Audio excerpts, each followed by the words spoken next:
Thank you, Lord. Thank you. Lord Jesus, thank you.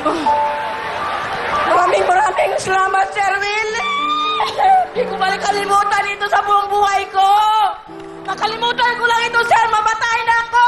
Naihaon mo kami sa mahirap, Sir. Sobrang hirap namin. Walang bahay. Walang lupa. Mga anak ko, saan kayo? Lapit kayo sa akin. Mga anak ko. Saan kayo?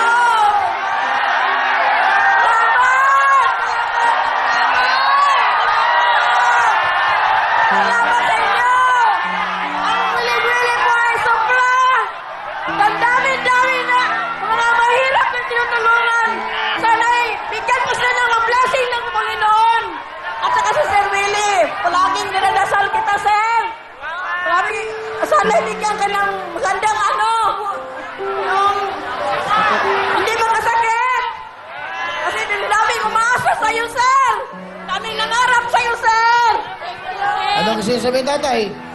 Maraming sa Wiling-Willie, lalong-lalo na sa inyo, sir.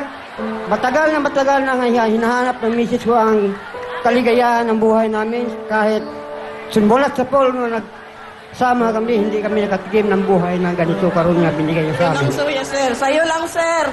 Wiling-Willie na nabigay sa amin ng buhay na sa ngayon tatamasahin namin sa buhay namin. Pangarap ito, Sir. Ingit na ingit ako magtingin ng TV. Kailan pa ako makapunta dyan? Akala mo, Sir, yung magpipila dito, alas 3 pa lang, nandyan ako nagpila, Sir. Wala akong kain. Sa lahat po ng mga kababayan natin sa Luzon, Visayas, Mindanao, mga pangarap na natutupad, mga pag-asang binibigay, mga luhang kaligayahan.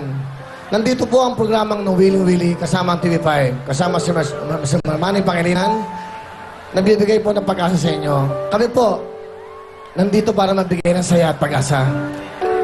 Pagdasal nyo kami, na sana po tumagal pa ang programa na para pang mas marami pang mabigyan ng mga taong nangangarap na tunay na pangarap na natutupad.